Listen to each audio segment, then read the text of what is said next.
Hey, what up, guys? It's Julie Van Sleeker, and on today's show, we got Monsters on the Horizon in the building.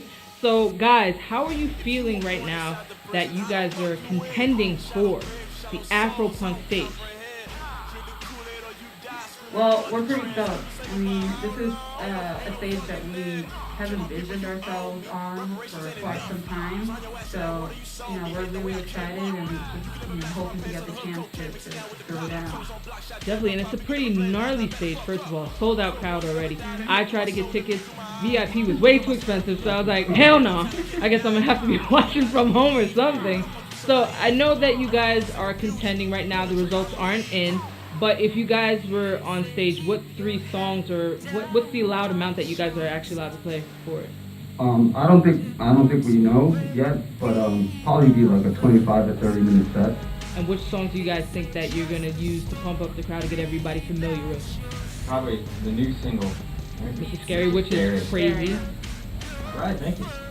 It's crazy. I think it's your best single so far, by the way. I think that song is ridiculous. But what's some other stuff, obviously, besides Mrs. Scary? We have some songs we usually play that really gets the crowd going.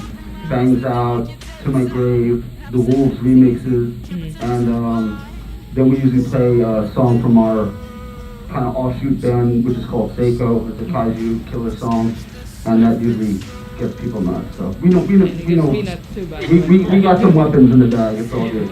Definitely. So real quick to backtrack a little bit. First of all, when did you guys form Monsters on the Horizon? Well, it's kind of an interesting story. I met Steve back maybe in like 2014. So I play in a band called Husbandry, and we were playing a show in Brooklyn that day, and I ended up meeting Steve at the bar. We clicked, talking about music and all sorts of things, and he had mentioned the kind of music that he was making at the time, and we kind of linked up. We thought it would be cool to work on a track together, and it kind of morphed over time into a whole project.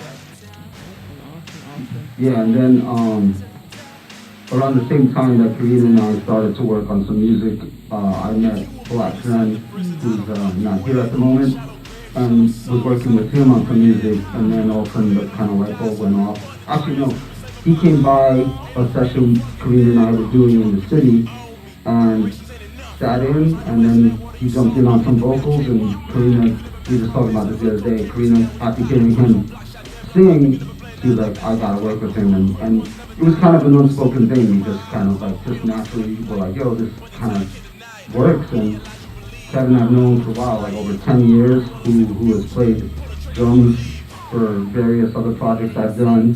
And once we were ready to play out live, I told him like I got the perfect drummer, and Kevin came along and completed the Monsters kind of pentagram. Oh, perfect. And then I got 2 double questions for you real quick as well. So, where did the name Monsters on the Horizons come from? And also, I just blanked out on my second question. I'm not gonna lie, but I'll get it. But let's get into where that name came from. So it's funny because I've been thinking about it, but I actually can't remember. I was listening to some podcast or some interview, and the person that was being interviewed said that phrase, something about monsters on the horizon. And I happened to be working on the instrumental tracks that eventually became our Howl album, and it just kind of all made sense. I was making these very like doom, haunting, dread-filled kind of landscapes, and I just visually could see them kind of being reflected by that name, where there's this thing that's coming and you don't know what it is, but you know that it's coming. So Yeah, and I also remember at the time we were having a lot of conversations, specifically regarding a lot of the stuff that was happening in the world at the time, and it's kind of like, it's been kind of like a chain reaction since then of a lot of just strange and scary things happening, and it just seems very apt. It seems very apt to kind of take on that name and sort of try to use the music and the creativity as an exploration of what we were feeling and our thoughts on everything that happened in the world. Awesome. And internally as people. Definitely. And then your new track, actually speaking of what's going on in the world, obviously it's very politically filled. It's got the dead kind of Donald Trump as the theme on as the single art. So what made you guys obviously write about that? First of all, the track is hard. It doesn't feel political. It doesn't feel like it's, oh my God, here we go again with these artists trying to be thinkers. It feels like it's a good fusion of right now. It connects with you without making you bored and want to turn it off. So how did that whole idea for Mr. Scary come about? I think that with almost anything that we do, things just come about organically. We never set out to do or be one thing. Right. And I think that's why the trap doesn't feel like this overbearing, shoving ideals down people's throats kind of thing, because we're coming from our own perspectives and we're trying to share our take on our reality right now. And as we were writing, it felt very honest and it felt very raw. We wanted to do something that people could still get hyped up about and enjoy and dance and wild out, but also take something away with them. Right. Plant a seed of thought. Perfect. And I like that you guys are, first of all, basically like a trap hip hop. It feels almost like metal elements to it as well, but it's not like, oh my God, it's metal. You know what I mean? Because I personally, I personally don't like metal. Like, it could be very overwhelming at times. But this band is not overwhelming. It's something that you could pump up in your car. It's something that you could do on a workout. Something you could play at a party. Something that you can get motivated with when you're at home. So how do you guys think going forward? I want to see you guys leading this whole genre, just changing the whole trajectory of what rock and hip hop and trap is. Like, how do you guys think that you guys are going to do that? I mean, I think it helps that we all come from different musical backgrounds to begin with. We've all played in, heavy bands. There's some metal in there, right? Yeah, there's metal in there for sure. There's metal. So we're bringing the rock energy, mixed with the beats. That's probably one of the best aspects of rock music even today. Still is having energy coming out. Right. That where DJ equipment can't quite replicate. So having the best of both worlds, having those kind of beats mixed with that kind of energy. So keeping it with the energy and not the metal. Yeah, definitely. Yeah. So you see Karina sing in front of a metal band. Yeah. Everyone away. It's different. It's different. It's very different. Yeah, I mean, I think the thing that a lot of us, we all kind of have been talking about is rock really has fallen off a lot. And I think the reason why it has is because it hasn't adapted. And hip-hop has basically become pop music because it takes things from other genres and other places and kind of like this amoeba or some kind of monster, mind the pun, and it just kind of keeps morphing into something new and exciting and fresh. And I think one of the reasons why rock has kind of stagnated is because it really hasn't tried to do that. So a lot of us, actually all of us have rock backgrounds, so we were like, we still love rock. I love rocking. I was listening to Ozzy Osbourne on the way here. So I love metal.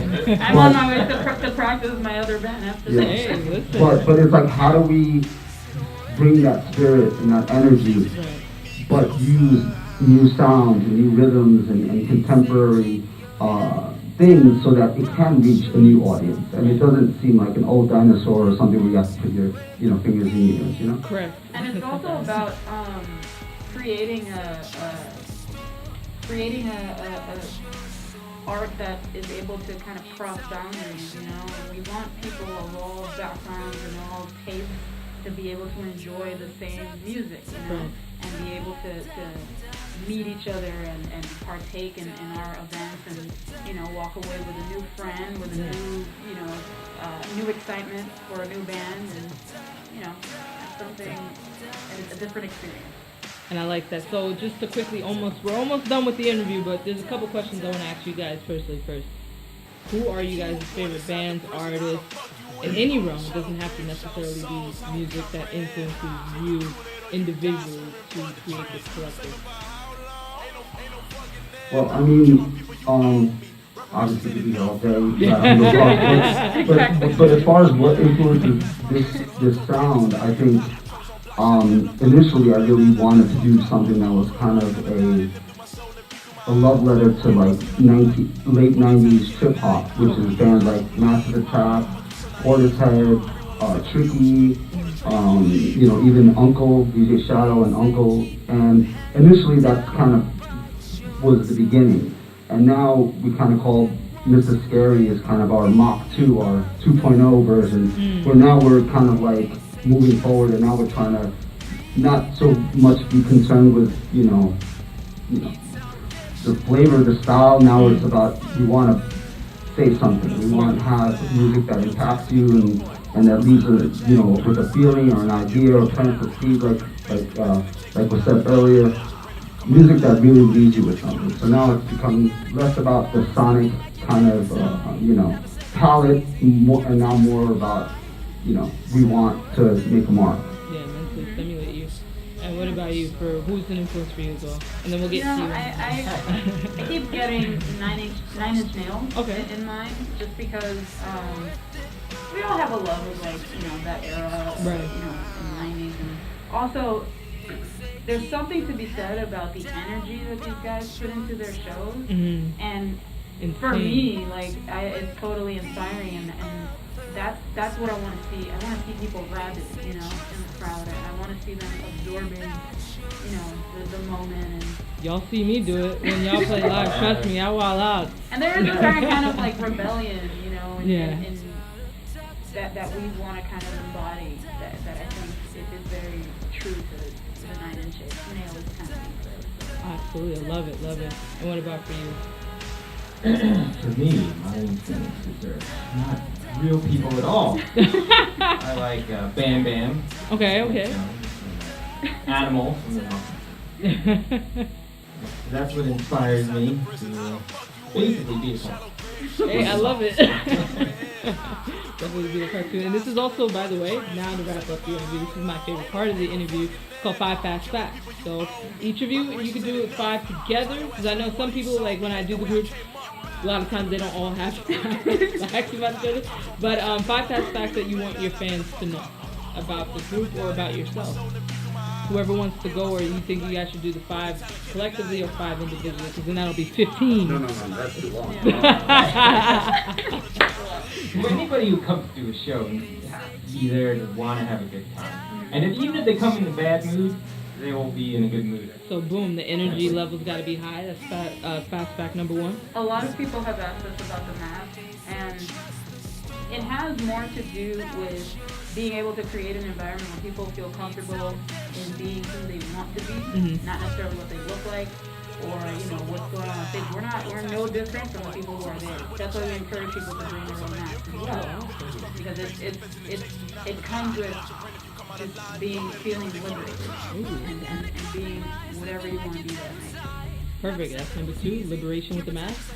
I think a fact that people might not know that's interesting that I kind of get off on is that there's actually, we're probably like, this band encompasses 3 generations. Like, we're from the youngest to the oldest, there's over a 20-year gap. So, I mean, you can't tell because we were masks, but even without the mask, you wouldn't be able to exactly. But the thing, because some of us are vampires.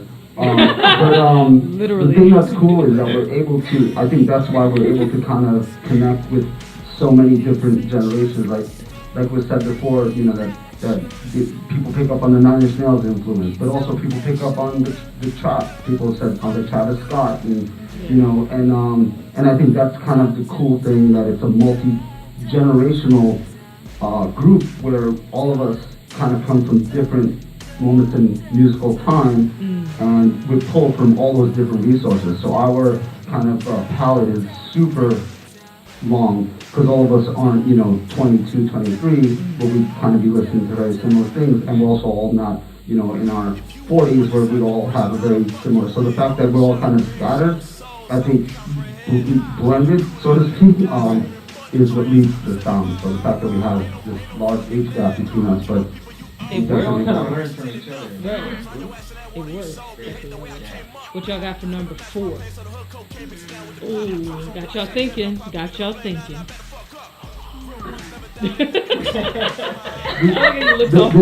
This project has a very interesting way of speaking things into existence.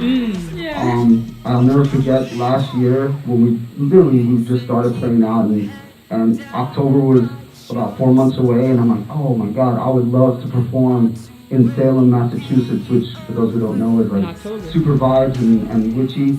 And sure enough, you know, I think a few days later, we got a message if we wanted to perform, and that was one of our first gigs out of state, and it was in Salem, Massachusetts during October, which goes super with what we kind of stand for, and similar to the AFROPUNK thing. We were talking about that a few months ago as well, how we would love to perform, and you know, we're on the way, and hopefully we will. So it's really cool. How's the vibe? Good Ben interview. has a way of, you know, making things happen. And you guys are playing again also in October of this year, correct?